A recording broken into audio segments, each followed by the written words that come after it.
This is one of those pieces where the writer starts out with one intention and ends up somewhere else. I started wanting to make some gentle fun of my mother, who is here in the audience today somewhere, to joke about her Pollyannish ways, because she is the poster girl for seeing the glass is half full, not half empty. And frankly, it always bugged me, because I'm more like my father, cynical. As a child, we would go out for a family dinner. My father, my mother, and me. I was an only child, to the Sizzler on Queens Boulevard. And after the meal, my father and I would be heading for the bus stop across the street, saying, "That was awful." And my mother would jump in, but the bathroom was spotless. Or the waiter had such a nice smile. Boy, did I hate that. I used to think that my mother's parenting style would never prepare me for the cold reality of existence. By the time of my bar mitzvah, I was questioning everything, from Bible stories to the necessity of learning to climb the rope in gym. Even hobbies that were once enjoyable took on a darker tone. Why continue to trade baseball cards when the profits just went to a bubblegum company and overpriced major league players? By college, I was one of those freshmen telling my mother to throw away her romance books, the ones with the hunky guys on the cover, and start reading Jean-Paul Sartre. Life is Meaningless was even the title of my first one-act play. The big moment of the play was when the main character turns directly to the audience and says, "Audience, take heed. The glass is not just half empty, but completely empty." And then one of the audience members, who was planted by me, jumps up from the audience with the question, "And how do we even know there's a glass?" There were 3 people at that performance of the play. One of them was the guy planted in the audience. One of them was my roommate, who I promised to take out for Chinese food afterwards. And one of them was my mother. From college to today, my mother kept on in her positive way of thinking. Kind of like those annoying people you sometimes see on Facebook who are always doing these uplifting quotes all day. Actually, I found one on my Facebook stream just today. It's by Marianne Williamson.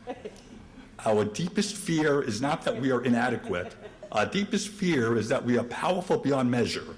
It is our light, not our darkness, that most frightens us." Okay, yeah, whatever. My mother never became a New Age guru like Marianne Williamson or Deepak Chopra, but in many ways, she embodied this spirit of lightness. Despite dealing with breast cancer and even the loss of my father, her husband of over 30 years, sure, my mother has had her moments of sadness, stress, anxiety, like we all do. But she always moved on, finding ways to share her insights with her friends facing the same issues. I learned more from her than any book in the self-help section of Barnes & Noble or any episode of Oprah. If you meet my mother later on tonight after the show, you'll see she's wearing a sling. She had shoulder surgery last week. It was not a surprise to me that half her friends brought food to her all week, repaying her for what she has done for them. And also, some of them scolded me for not making food for her as much as they are. Okay, a few years ago, she took a bus trip across Europe. One of those, if it's a Tuesday, it must be Belgium tour. You know what I'm talking about, where they stop in a different city every day, so by the time you get home, you don't remember where you were. Did you like Florence? I asked her on the phone. Did you see the David? Well, we were only in town for a few hours, so we didn't have time to see the real David, which is now inside the academy. So the bus driver took us nearby to see the fake David, which is outside. So you saw the fake David? Well, no. They were doing renovations on it. So we all got back into the bus and went to the original location of the first David, where there's another fake David, just not as well done as the first fake David at the other location. So you saw the faker David? I suppose so, but even twice removed, you can still marvel at Michelangelo's artistry. Now, you see, I knew you were going to laugh at that story. I have many more like that, but like I said, as I started writing this, I began to see my mother's reactions as less humorous and more wise. She is my new age guru. She is my Oprah. What's so bad about seeing the glass as half full?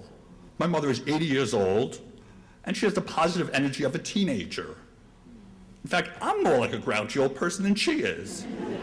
It's through my mother and her positive parenting and outlook that I learned how to make it through the hardships of my own life. A fight at school, not getting a certain job, a divorce. She taught me that whatever life throws at you, it's all good. I will never completely overcome my negative side. I have to be honest with myself. Thanks mostly to the DNA of my father. But that's a story for another show. It was my mother who taught me that the glass is half full, not half empty. So take that, Jean-Paul Sartre. Even now, I feel confident standing up here on stage in front of complete strangers, basically, knowing that if I babbled incoherently for the entire time, then looked down and noticed that my fly was open, I could still go to my mom afterwards and say, I sucked, right? And she would answer, well, you weren't the best, but your shirt was nice.